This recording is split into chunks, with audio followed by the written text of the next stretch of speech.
everyone, this time Matt will be talking about the update coming from the Philippines to LAX. So Hi here is guys, so Matt. this is just a follow-up video on my recent trip to the US last November 6th, because a lot of you were asking questions during the interview video I had with my Aunt Vilma on her YouTube channel.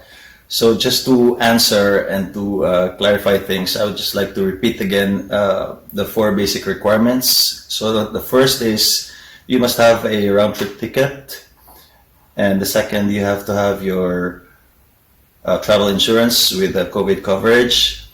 Third is you have to have your, at that time, PCR test. That was from my experience, but you have to check because I heard the US no longer require the PCR test result. But when you go back to the Philippines, you will have to get tested again once you land in the airport. And then fourth is your risk declaration, which they will give you at the check-in counter. So I highly suggest that you always check the requirements on your destination, the country where you're going to. Like to the US, as of current, today, December 6th, most of the US states are currently going on lockdown again because of the high risk or high positive cases that they're experiencing right now. But I'm not sure if they will require you to have your PCR test again, because when I went back home a day after the US waived the PCR requirements at that time, but in the Philippines that's a prerequisite. And then going back to the Philippines, you have to have your hotel booking, which you will have your quarantine. I stayed there for 3 days, but I got the results 24 hours after I got tested at the airport. So that's it.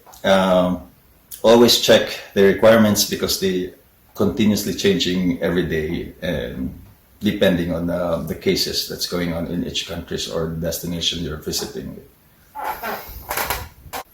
Another important detail, or probably a reminder that you should look into, is how you choose your airline.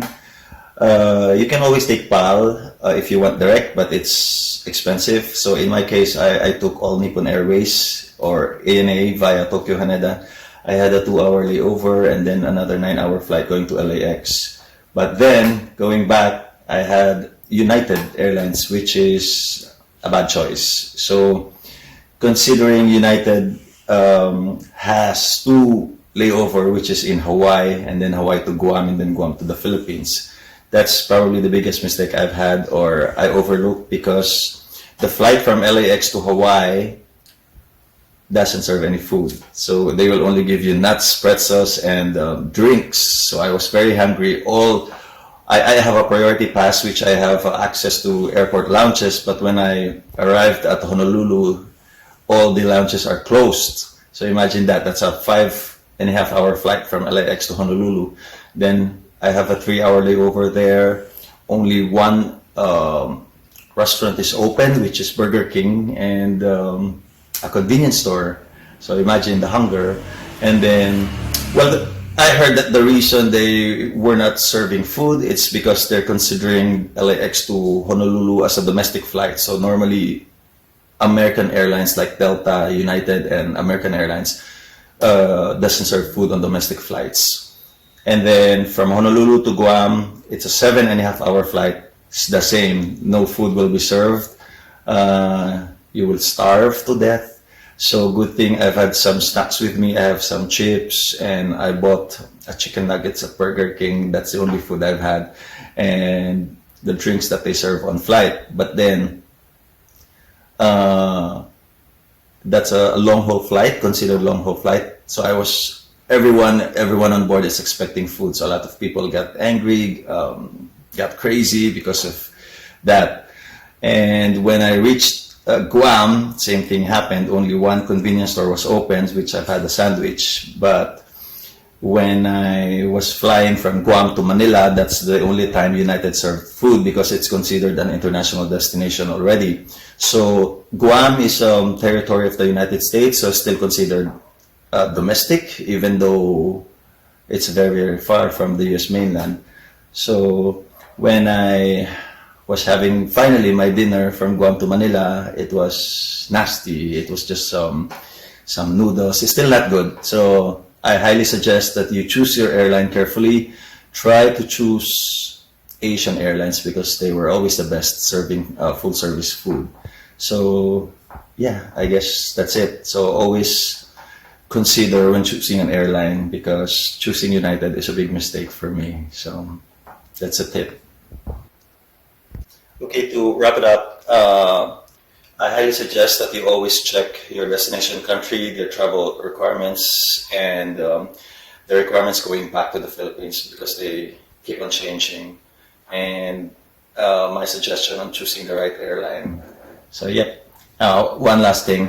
All flights incoming to the Philippines are required to wear a face shield. Going out, you're not required, but it's for your safety that you can wear for your own if you wish to. But going back to the Philippines, it's a prerequisite that you wear your face shield on board.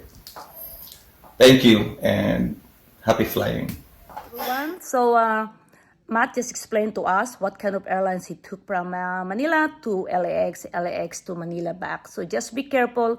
Make sure you're aware that don't take United Airlines stopover twice or even once, stopover to from LAX to Hawaii, Hawaii to Guam, Guam to Manila. Don't take that airlines going back to Manila because you will be really, really starved. There's no food, 8 plus 6, 14 hours, there's no food. Only soda, drinks, water, there's no full meal.